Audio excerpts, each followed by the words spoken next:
English School. Today we are going to learn Standard 8 Subject English Grammar Chapter 4 The Correct Use of Adjectives Part 2. उसमें exercise number 7 यहाँ से हम start कर रहे हैं क्योंकि जो फर्स्ट वीडियो था चैप्टर 4 था उसमें मैंने सारे रूल्स आपको समझाए थे और ये एक्सरसाइज बहुत बड़ी है तो पार्ट वाइज लेंगे। तो यहाँ पर देखो फर्स्ट ए आई दिया है उसमें भी ए पोर्शन दिया है तो उसमें फर्स्ट इंस्ट्रक्शन क्या दिए कि fill in the blanks with later और लेटर अभी ये आपको बुक में दिखाई देगा लेकिन ये मैंने यहाँ पर एक नंबर नोट करा है 67। तो ये क्या है, ये रूल नंबर है। आप रूल नंबर 67 अच्छे से पढ़ोगे तो आपको समझ में आ जाएगा कि इस ब्लैंक में कैसे आंसर हमें पुट करने हैं। तो मैं ओरली आपको समझा देती हूँ कि कैसा होता है कि लेटर जो है वो टाइम रिलेटेड होता है। LATER लेटर जो है वो टाइम रिलेटेड होता है और latter LATTER latter for position को एक जगह एक उसको पोजिशन बोलते हैं। तो यहाँ पर दोनों का मीनिंग डिफरेंट होता है। तो जहां पर टाइम रिलेटेड होगा हम वहां पर LATER लेटर लिखेंगे। तो फर्स्ट ब्लैंक आप पढ़ो कि we had 3 test in the blank half of the year. तो हाफ ऑफ द ईयर मतलब एक पोजीशन दिखाई दे रही है। समझ में आ रहा है कि एक जो ईयर है पूरा उसके बीच में हमारे टेस्ट होंगे। तो ये पोजीशन टाइम नहीं दिखा रहा है, position half of the year. तो यहाँ पर पोजीशन दिखा रहा है तो हम कौन सा रखेंगे तो LATER। देन सेकंड में देखो कि ही promised to pay me at a blank date. अभी डेट दिखा रहा है कि उसने मुझे प्रॉमिस करा है कि वो दूसरे दिन मुझे पैसे देगा। तो यहाँ पर डेट पर से ही हमें समझ में आ जाता है इट्स बिलोंग टू टाइम। ये किसके रिलेटेड है, टाइम से रिलेटेड है। तो हम कौन सा रखेंगे वर्ड LATER लेटर। उसके बाद third one she suffered many difficulties in the blank part of her life. तो देखो लाइफ के जैसे पार्ट हम नहीं बोलते तो चाइल्डहुड फिर बैचलरहुड, वैसे एक स्टार्टिंग लाइफ की स्टार्टिंग लाइफ का एंड। तो ये भी एक पोजीशन दिखा रहा है हमें। क्या दिखा रहा है, पोजीशन, एक स्टेज दिखा रहा है। तो वहां पर टाइम नहीं दिखा रहा है तो हमें यहाँ पर क्या रखेंगे लेटर LATTER। ओके, मैंने यहाँ पर 3 ली है, आपकी बुक में सिर्फ 5 है तो 3 इनफ है। आप अपने तरीके से सोचना और कंफ्यूज हो तो रूल नंबर 67 मैंने यहाँ पर लिखा है। फिर उसके बाद है बी पोर्शन में दिया है fill in the blanks with older and Elder.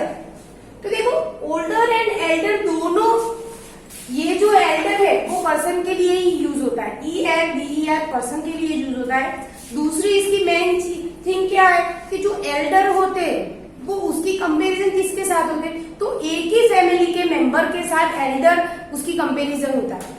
और एक दूसरी मोस्ट इंपोर्टेंट चीज क्या है जो मैंने नीचे लिखी कि then is not come with elder. जहां पर ELDER है एल्डर तो उसके साथ कभी देन यूज होगा नहीं। जहां पर देन होगा वहां पर OLDER ओल्डर होगा। तो फर्स्ट वाली हम चेक करते हैं। आई have N blank sister. Have अपनी है ना, सिस्टर, सिस्टर मतलब फैमिली का मेंबर हुआ तो हम क्या रख देंगे एल्डर। मैंने पहले ही बोला कि एल्डर की कंपैरिजन कब होगी जहां पर फैमिली के मेंबर्स होते हैं तब। तो यहाँ पर सिस्टर मतलब फैमिली मेंबर हुई तो हम क्या रखेंगे I have an elder sister. Then है Ram is blank then Hari by 2 years। के राम जो है तो यहाँ पर ओल्डर आएगा। तो क्यों ओल्डर आएगा कि मैंने नीचे आपको दिखा दिया कि देन कभी एल्डर के साथ यूज होता नहीं। तो यहाँ पर देन दिया है देखो यहाँ पर क्लियरली और नीचे की इंस्ट्रक्शन आप पढ़ो then is not come with elder. तो हमें यहाँ पर कौन सा रखना पड़ेगा ओल्डर, OLDER छोटा है। राम इज बड़ा है, older than Hari by 2 years। हरी से ये राम जो है वो बड़ा है। तो यहाँ पर एक बात क्लियर होता है कि राम और हरी की कंपैरिजन हो रही है लेकिन वो एक फैमिली से बिलोंग नहीं करते हैं। प्लस साथ में देना है तो हमें ओल्डर रखना है। देन थर्ड में क्या है his blank brother is a doctor. यहाँ पर देखो ब्रदर की देन नहीं है प्लस ब्रदर दिया है तो फैमिली मेंबर हुआ, तो हम क्या रख देंगे इधर एल्डर, ELDER, एल्डर मतलब बड़ा, तो his elder brother is a doctor. Okay, next part we C.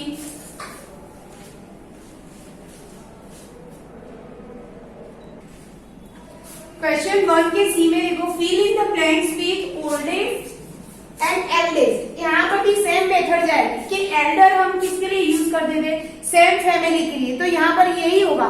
Eldest का मतलब क्या होता है, एक फैमिली में जो सबसे पहले बॉर्न हुआ होता है बच्चा, कि जो सबसे पहले जन्म लिया होता है जिसने, उसके लिए हम क्या यूज करेंगे, एल्डेस्ट। और ओल्डेस्ट क्या है कि ओल्डेस्ट तो कोई भी जगह पर हो सकता है, जैसे कि कोई स्कूल ले लो तो स्कूल में सबसे ओल्डेस्ट टीचर कौन है, सबसे पुराना टीचर कौन है, पार्टी में कोई पार्टी हो, जैसे कि बीजेपी की पार्टी हो, कि कोई भी पार्टी हो, कांग्रेस की पार्टी हो, तो सब उसमें सबसे पुराना लीडर कौन है, तो ओल्डेस्ट लीडर कौन है, तो वहां पर जहां पर फैमिली से कंसर्न नहीं है तो वहां पर हम ओल्डेस्ट यूज करेंगे।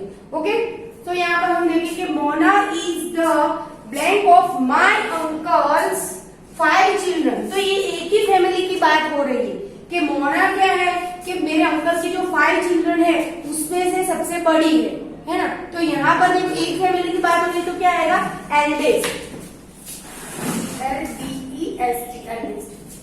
अंडरस्टूड। सेकेंड में देखेंगे, ही is the blank boy in our class. अभी आप समझो कि क्लास में जो बच्चे आते हैं वो एक फैमिली से नहीं बिलोंग करते, वो अलग अलग फैमिली में से आते हैं। उसमें से सबसे पुराना स्टूडेंट कौन है, तो ही इज द ओल्डेस्ट। यहाँ पर ओल्डेस्ट का पुराना नहीं लेना है, यहाँ पर ओल्डेस्ट मतलब एज में बड़ा है वैसे लेना है। ओके, क्योंकि इसके 2 मीनिंग होते हैं, एज में बड़ा, अदरवाइज जो सबसे पुराना होता है उस 2 रिलेटेड होते हैं। तो यहाँ पर सेंटेंस पर से हमें समझना है, तो यहाँ पर क्या है, ही मतलब सबसे बड़ा। आप बर्थ डेट देखोगे तो ये जो है ही इज द ओल्डेस्ट, तो वो एज में सबसे बड़ा होगा। He is the oldest boy in our class. Then the king's blank son was killed in a bet. अभी किंग्स राजा का बेटा, तो राजा का बेटा जो था वो मर गया, किल्ड इन अ बेट। तो यहाँ पर एक ही फैमिली की बात हो रही है तो डायरेक्टली हमें क्या रख देना है, एल्डेस्ट, सबसे बड़ा बेटा। इसका मीनिंग क्या होगा कि राजा का सबसे बड़ा बेटा युद्ध में मारा गया है। तो यहाँ पर ये क्लियर है, यहाँ पर भी फर्स्ट आगे जो बताया था उसी वही रूल काम करेगा। देन डी पार्ट में fill in the blanks with latest और लास्ट। तो देखो लेटेस्ट क्या है, लेटेस्ट टाइम रिलेटेड होता है, यहाँ पर मैंने लिखा ही है लास्ट। हम जब कंपटीशन होती है तो हम नहीं बोलते कि फर्स्ट नंबर किसका है, लास्ट नंबर किसका है। तो लास्ट क्या दिखाता है, हमें पोजीशन दिखाता है, और लेटेस्ट मतलब टाइम रिलेटेड होता है। अंडरस्टूड। तो यहाँ पर बहुत इजी है, कंपटीशन में हमने सबको बताएंगे हु इज द लास्ट, तो लास्ट कौन था, तो वो पोजीशन दिखाते हैं। तो what is the blank news from home. अभी देखो फ्रॉम होम के घर के लास्ट न्यूज क्या है, तो वो न्यूज नहीं होते कि लास्ट पोजीशन में घर से घर को जैसे छोड़ के गया था तो उसकी अभी पोजीशन कैसी है। तो यहाँ पर पोजीशन की बात है, तो हम यहाँ पर क्या लिखेंगे, last. What is the last news from home. यहाँ टाइम रिलेटेड दिखा रहा है, टाइम रिलेटेड हो रहा है, सॉरी यहाँ पर जो है हम सोचेंगे तो लास्ट लेटेस्ट आएगा, टाइम रिलेटेड है। जब वो घर से छोड़ के आया तब घर कैसा था, अभी घर से क्या न्यूज आई, तो यहाँ टाइम रिलेटेड हो रहा है। What is the blank news from home, तो घर से कौन सी न्यूज आई लास्ट, तो टाइम रिलेटेड है, latest news from home. Then second है द ब्लैंक टाइम। यहाँ पर टाइम दिख रहा है लेकिन हम पूरा सेंटेंस पढ़ेंगे फिर समझेंगे। कई बार ऐसा कंफ्यूज करने के लिए वर्ड्स देते, the blank time I saw हर, जब मैंने उसको देखा था। The blank time I saw her she was not well, वो अच्छी नहीं थी, मतलब उसकी हेल्थ अच्छी नहीं थी। तो यहाँ पर उसकी पोजीशन की बात हो रही है, समझो, भले टाइम दिया हो लेकिन the blank time I saw हर, जब मैंने उस टाइम को देखा था, शी वॉज नॉट वेल, लेकिन उसकी पोजीशन कंडीशन दिखा रहे कि उसकी हेल्थ कैसी थी, तो यहाँ पर हम क्या लिखेंगे last, the last time I saw her she was not well.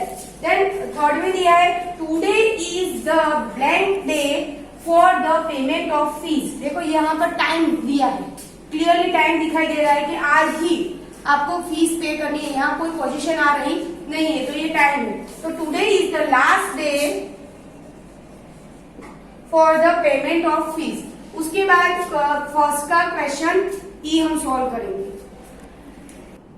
Question 1 में हमने डी तक देखा, अभी इसमें ई में आप देखो कि ई में क्या है, fill in the blanks with a little और अ फ्यू। तो पहले ये समझ लो कि लिटल और फ्यू में क्या डिफरेंस है। तो लिटल जो है वो हम जो नॉन काउंटेबल थिंग्स है, जैसे लिक्विड है ना, तो वहां पर हम लिटल यूज करेंगे। और फ्यू कहाँ यूज होगा, तो फ्यू ऐसी जगह पर यूज होगा जो चीजें हम काउंटिंग कर सकते हैं, है ना। काउंटेबल और अनकाउंटेबल चीज ये आपने छोटे स्टैंडर्ड में सीखी होगी कि किसको काउंटेबल बोलते हैं, किसको अनकाउंटेबल बोलते हैं। तो यही चीज आपको अप्लाई करनी है। अगर अनकाउंटेबल है तो अ लिटल रखना है, और काउंटेबल है तो अ फ्यू रखना है। ओके, तो फर्स्ट वाला देखो, a blank knowledge is a dangerous thing.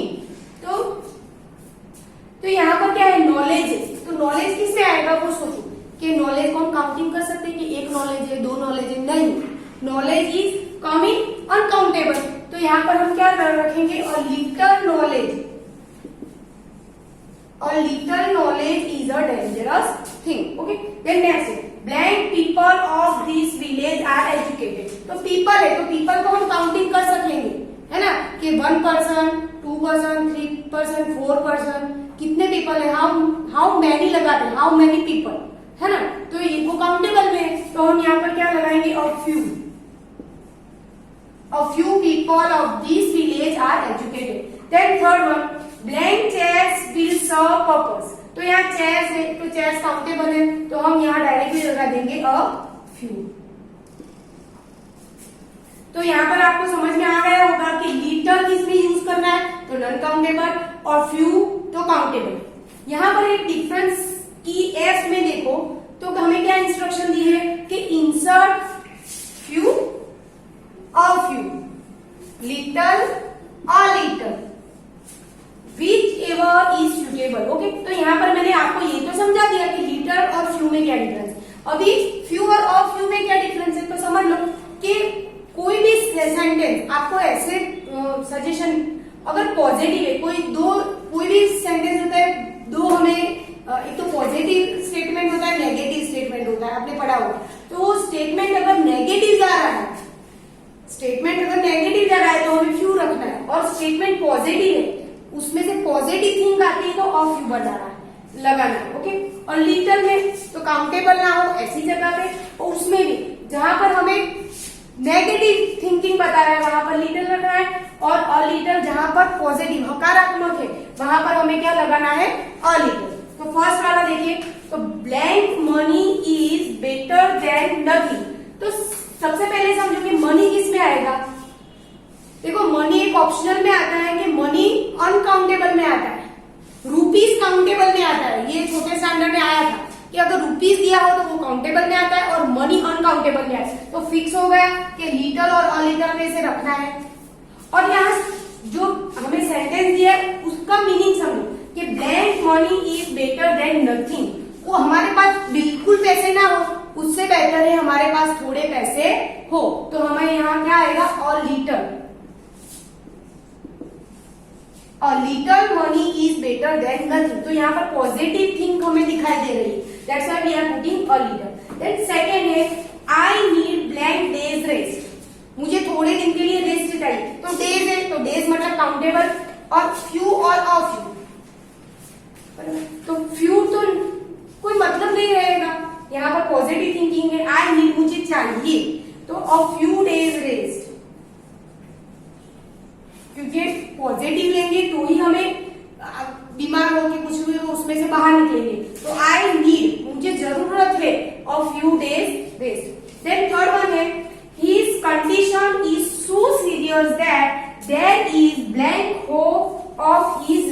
Recovery. देखो सीरियस, यहाँ पर इस वर्ड को आप ध्यान रखो, इस कंडीशन इज सो सीरियस, बहुत ही ज्यादा गंभीर है, that there is blank hope of his recovery, तो उसके रिकवरी के चांस कैसे बहुत ही कम है। तो इस सेंटेंस में से नेगेटिव मीनिंग निकल रहा है, तो नेगेटिव मीनिंग निकल रहा है, और रिकवरी किसमें आएगा, तो आएगा अनकाउंटेबल में, और उसमें भी नेगेटिव थिंग बता रहा है, तो हम क्या लगाएंगे लिटल। अभी सेंटेंस को पढ़ो कि his condition is so serious that there is little hope of his recovery. I hope you understood all the students. Okay, कहीं पर भी प्रॉब्लम हो तो मैंने आगे हमारे रूल्स बहुत अच्छी तरीके से दिए हैं, मैंने समझाने की भी कोशिश की है, आपको समझ में आया। सिर्फ आपको थोड़ा ख्याल क्या रखना होगा कि कौन सी चीज काउंटेबल में आती है और कौन सी चीज अनकाउंटेबल में आती है।